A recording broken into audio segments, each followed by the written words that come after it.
Hey guys, welcome back. This is Easy Hardware with a undervolting video and also a personal rig update, which all ties into it. So I'm going to be showing off how you undervolt your Ryzen 5800X 3D, and also how you undervolt the RTX 2080 Ti. If you saw the YouTube post, I was kind of looking for a new graphics card upgrade. I had the 1650 Super for a while, longer than I wanted to. And I was in the room for, the $300 to $400 range, something, all right. And I came across a eBay post, actually. Now this is by Zotac, the official Zotac people for the graphics cards. So I was like, all right, well, if I'm gonna get something used, I'd rather it have been from manufacturer anyway. So anyway, they are currently selling, as of the making of this video, I don't know if they're out of stock now, the Zotac Triple Fan 2080 Ti. It says refurbished, but it's going for like $330 US. I bought that. The shipping was free. It's like $20 tax or something like that. So it came out to like $350, give or take, and it took about a week to get here, which is, it's fine. It's coming all the way from California, so it's fine. But yeah, I'm gonna show off some footage of that, of me unboxing it, and the kind of state that you're gonna get it in. Now they do say that you're not gonna get it in a official box, how you get a GPU box or whatever it is. It's gonna be in bubble wrap. It's gonna be in paper. It's gonna be wrapped up pretty good, taped up, and it's gonna be in a box, and that's it. So if you're kind of worried about that, and your shipping is kind of sketchy, it does ship through UPS, so it's kind of a coin flip whether or not they throw your GPU under their UPS trucks and run it over if we were to give it to you. But I digress. Mine was fine. It had a little bit of a dent to it and on the box, but the GPU itself was fine. Insides were fine, so I guess it was a good day for UPS. They didn't feel like screwing me over. But it's under a 90-day warranty. So I'm hoping that well, from what I inspected initially, it looked very close to brand new. It's all shined up, no dust, no rust, none of that. For a 5-year-old GPU, it looked really, really good. And I kind of peeked under the shroud, the fan shroud, and I saw, you'll see it in the video, I saw that the thermal pads, they were very new looking. They weren't very worn out and dusty, and they kind of lose their color a little bit. You can kind of tell when the thermal pad's been through the ringer. So at the very least, they put new thermal pads on it, and they more than likely, if you're gonna do that, you're gonna repaste it.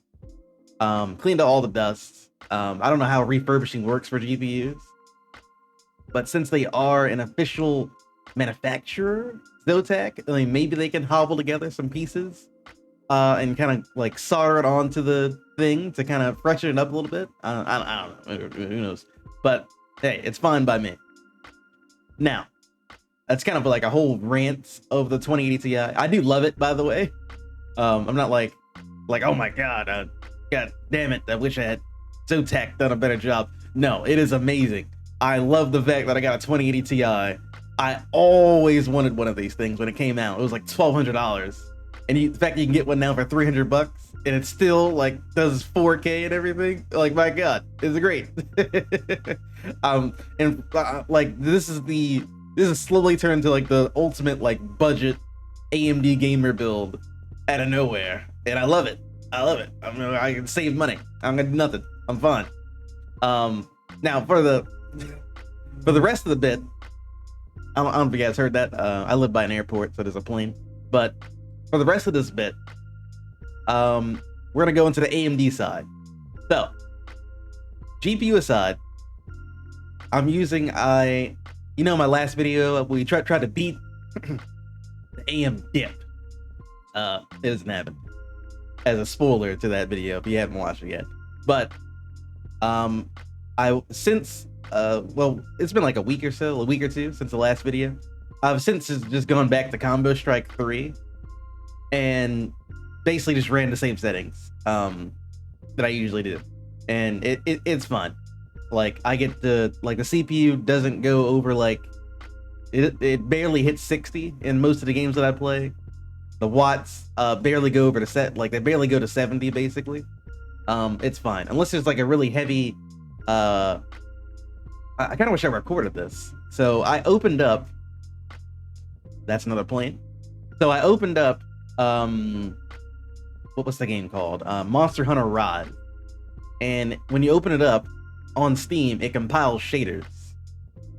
Now this has been a big, like the shader thing has been really big, like from like The Last of Us and everything. I did look at some of those rants about The Last of Us. It was pretty funny. But going on to Monster Hunter Rise, when it starts compiling shaders, it spiked the CPU. Now this is on Combo Strike 3, by the way. It spiked the CPU to 80C, and it was spiking over 105 watts, which is very interesting because isn't the max on the 3D chip 105? But I was seeing on the reporting thing that shows your stats in the system, it was peaking to like 107, 108 watts, and it would quickly go back down, like wouldn't sit there, but it was like spiking over that. So I wonder if this is like a little bit of like bending going on, like there's a little bit of leeway in the max cap for the watts. I mean, it was interesting to say the least. But yeah, where was I going with that? Yeah. So anyway, I went back to Combo Strike 3. So we're undervolted. I think it's minus 30, basically. If you don't have an MSI board, you have to do something called PBO2, and I don't plan on making a video about that. There's a bunch of people that have those kinds of videos, so you can find them. I'm sure they've done a Ryzen undervolting PBO video, but Combo Strike is literally like one click, so it's very easy. So I'm using that. I'm undervolting my 2080 Ti, which I am going to show you how to do that. And I'm going to show off some performance for the stock, which this video is going to be like 50 minutes long. But so when I first got the 2080 Ti, this is my first like big daddy card.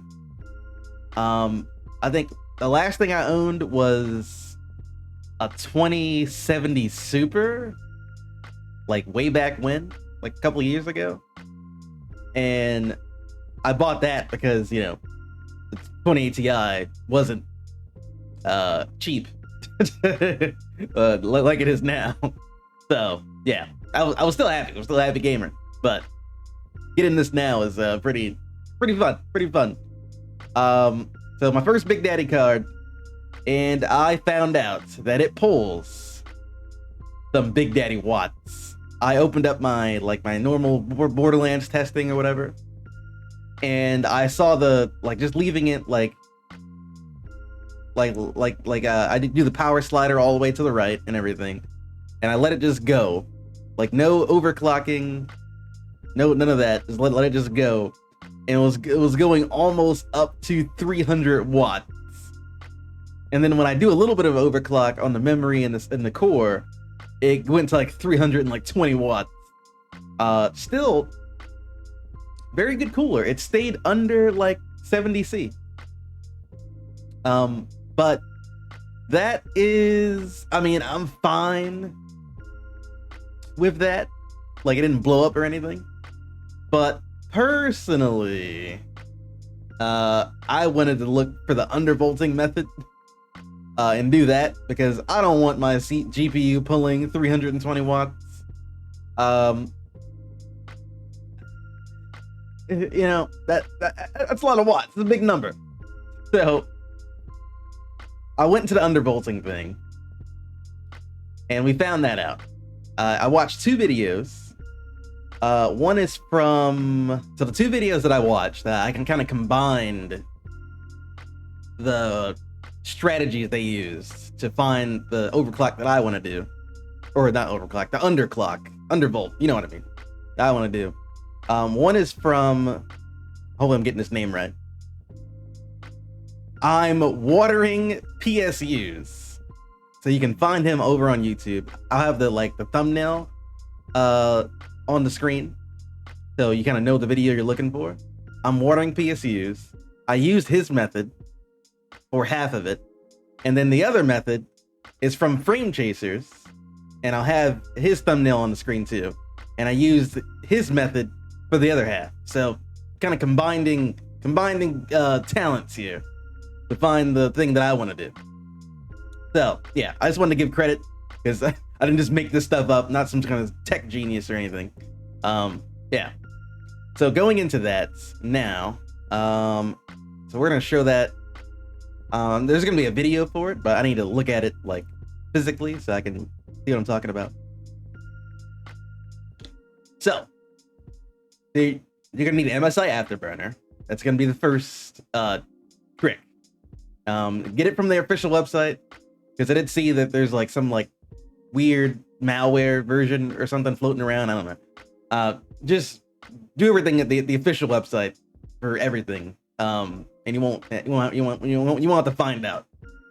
So MSI Afterburner, you open up that. It's going to look, pretty basic. Everything, all the sliders are at 0. That's fine. What I like to do when I first go into MSI Afterburner, I'm going to show this in the video and everything, but I like to go to my settings. I go to fan, and I click on use user defined automatic fan control or whatever. It'll literally be the only option. You click on fan. So you click that. The fan speed will be on custom.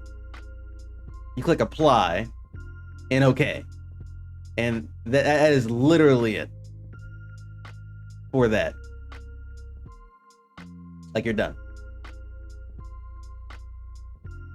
And that'll basically be a better fan curve for your GPU than your GPU doing what it wants to do.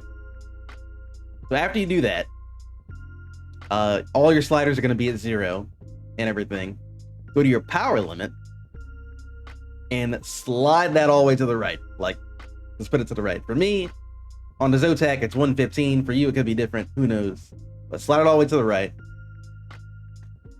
Now, this is using the watering PSU method for the first half of this.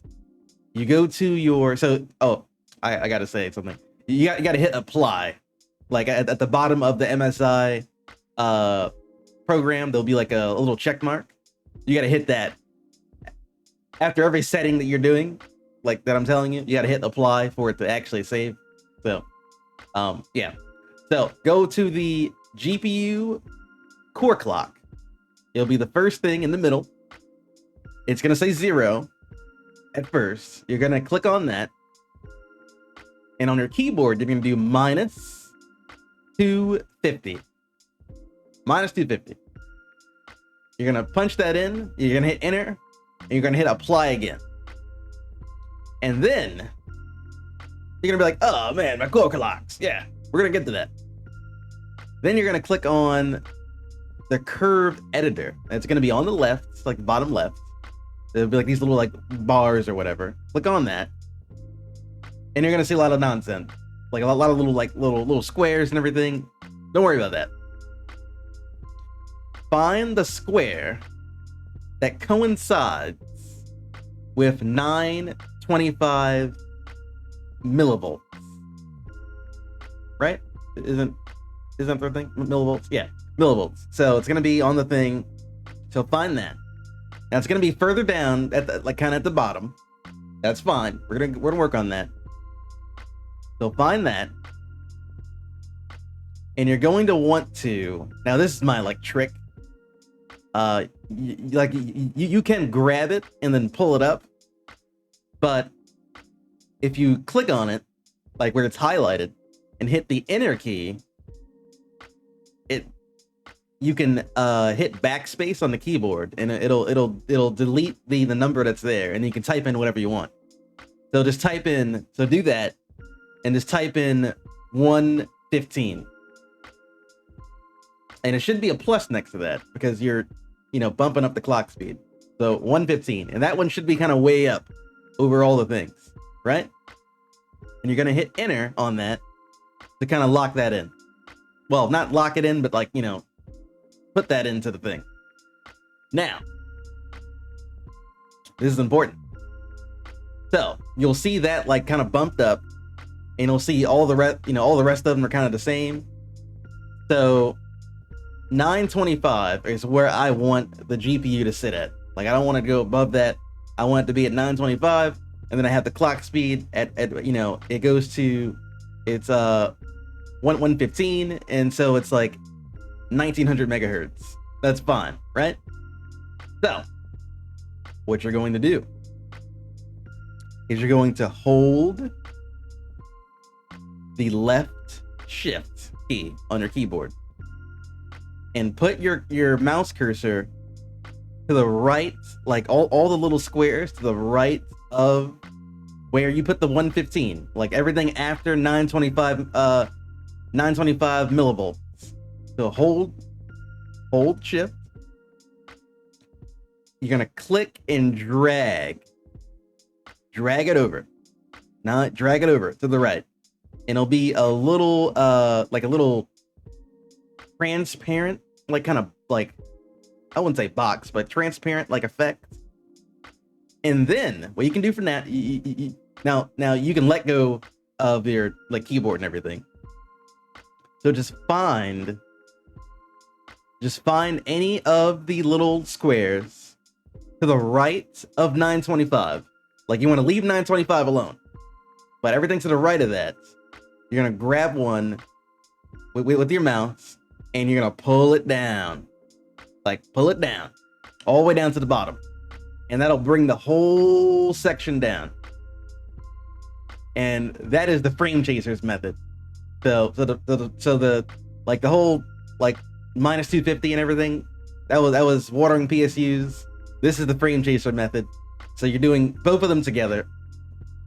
So once you do that, once everything to the right of 925 is all the way down at the bottom, and your 925 is still like, that's still the highest one at 115, you're gonna want to go back to 925, go back to the 115, click on it, and you're gonna want to hit the L key on the keyboard on that one, only that one. Hit L. That locks it in, literally. Like, L for lock it in. Now once you do all that, you're gonna want to hit apply.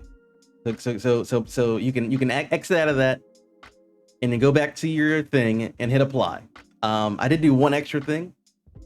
Now you don't have, if you want to save all the power possible, all I did was I put the GPU memory core clock to plus 500, which is what the water GPU he does in his video, just to kind of give it an extra like performance boost. Now if you want to strictly save power, then you probably don't want to mess with the power limit. You want to leave that at stock. Don't overclock the GPU at all. Just like do the 925 curve, and you'll have a very like baseline 2080 Ti. But I want to give it some kind of juice. All right, so that's that. And that's what I've been running for about, well, I literally only had the GPU since yesterday, so maybe like 8 hours, and the temps are down, the watts are down. Like, we usually don't even see like it barely goes over 240 watts. Like, it usually hits around like 230, 220, which is still a lot for me for what I used to see. So 300 watts is a lot for me. I mean, if you're a big daddy GPU gamer and you've been dealing with like 500 watt GPUs your whole life or something like that, then you're like, yeah, 300 watts, that's fine. But I literally, was it 2070 Super, the Vega 56, the way back when, the 2070 Ti, the 6700 XT, like all those GPUs kind of sit around 200-ish watts. They kind of max out at anyway. So yeah, trying to think of anything else that I missed in the video. I think we're good. Okay, so all links will be down below. I'm not gonna have a link for the 2080 Ti because that's off at eBay. So you're gonna just gotta go and find out with that. If you want something new, you know, you're gonna have to kind of look around a little bit. It's technically on the same level as the 3070. So I've heard, but the 3070, you know, I don't know.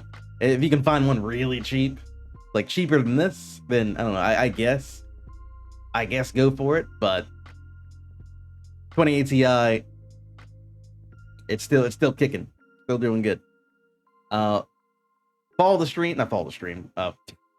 channel for links down below and everything and all that kind of stuff. Subscribe, and I'll see you on the next one.